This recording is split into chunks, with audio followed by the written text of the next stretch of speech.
If a Robocop shoots an innocent man, who is responsible? This is an interesting question.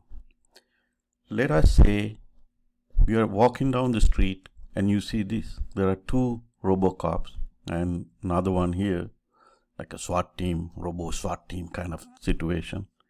What are you going to do? Are you going to walk, or you're going to go to another street? Are you going to think that this cop, Robo, is going to shoot you, thinking that you are a threat? What is the mechanism behind this shooting or recognition of items? What process that these Robocops use to identify a threat? So that's what we are going to look at.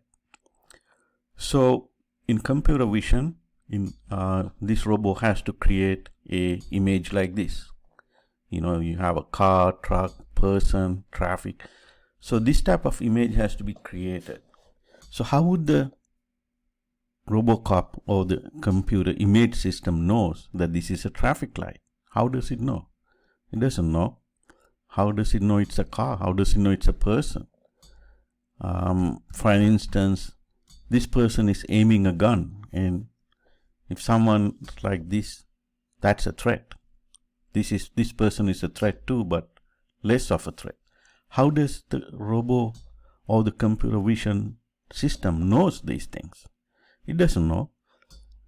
Only way it knows, it finds out from us. We have to train the Robocop vision system. So what we do is we would give these type of pictures. We would give a picture like this, and then we would say 3. We would give a label. 3 means shoot. I just gave some labels. In reality, there will be all kinds of labels, hundreds of labels. I just have 3 labels. If the Robo identify its vision system something like this, shoot. And this one, 2 means be ready, don't shoot.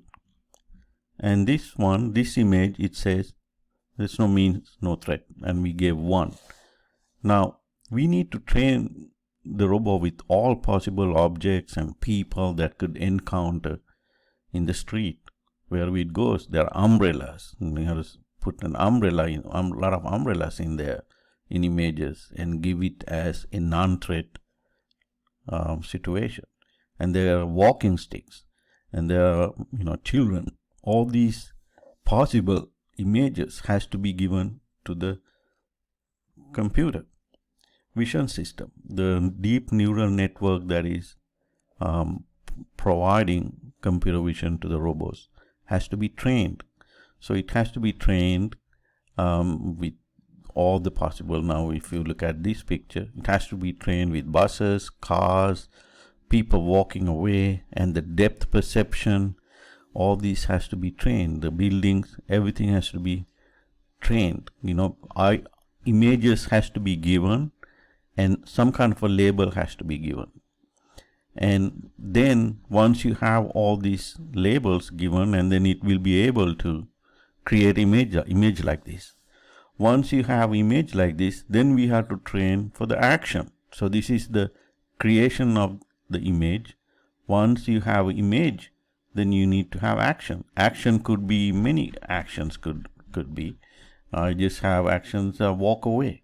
You would look at this and say no problem, walk away. Or you would see some people fighting, and you would say call for backup. And sometimes you might want to walk forward, no threat. Walk forward, threat exists, be ready to shoot or shoot, depending upon the scenario. So we have to train the Robo with thousands and thousands of images for these action items. There could be many other action items. I just use them as an example. There could be thousands of action items. Stay put, walk, go to the right, or say something. It could be many action items. So all these.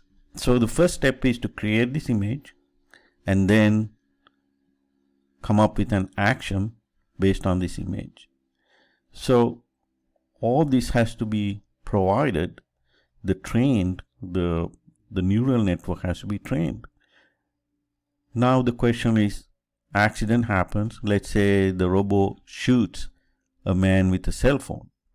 Then what are the solutions? Train the program with more cell phones, people with more cell phones, so it would not misidentify a cell phone to a gun. So give more training with cell phones. Reduce the number of images that classify as shoot. Don't classify an image just to shoot. A lot of them, just remove it. So it would be less inclined to shoot.